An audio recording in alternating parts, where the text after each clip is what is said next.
ফের সুপ্রিম কোর্টে দ্বারস্থ হতে চলেছে চাকরিহারা শিক্ষকরা। বুধবার দুপুরে মালদা শহরের টাউন হলে ওকালতনামায় সই সংগ্রহের কাজ শুরু করেন মালদা জেলার চাকরিহারা শিক্ষকরা।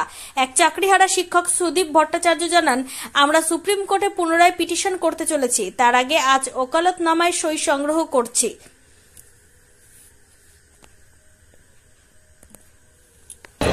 আমাদের মালদা যোগ্য শিক্ষক অধিকার মঞ্চ যেটা রয়েছে, তো সেই মঞ্চ থেকে যারা যোগ্য শিক্ষকরা রয়েছে, যোগ্য শিক্ষকদের যে নেক্সট যে রিভিউটা আমরা করতে চলেছি, সেই রিভিউর জন্য ওকালতনামা সাইন করাতে হয়।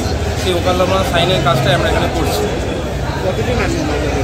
মালদা জেলা থেকে 600 মতো টিচার রয়েছেন, 11, 12 এবং 9, 10 মিলিয়ে।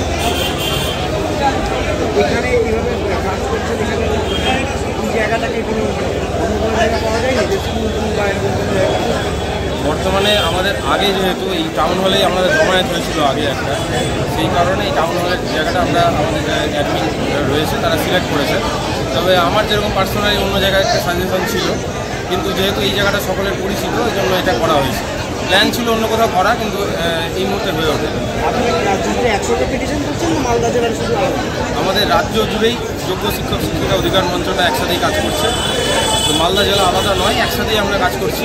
কিন্তু আইনি পথে হয়তো অন্য কোনো ছোটো ছোটো গ্রুপ হয়ে লড়াই হচ্ছে, কারণ আইনি পথটা সকলের পছন্দ হয়নি।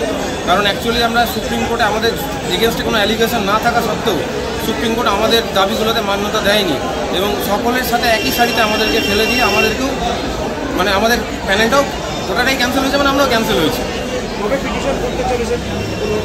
আমাদের সম্ভবত মে মাসের ফার্স্ট বা সেকেন্ড উইকে আমরা সুপ্রিম কোর্টের কাছে এই রিভিউটা জমা করতে চলেছি।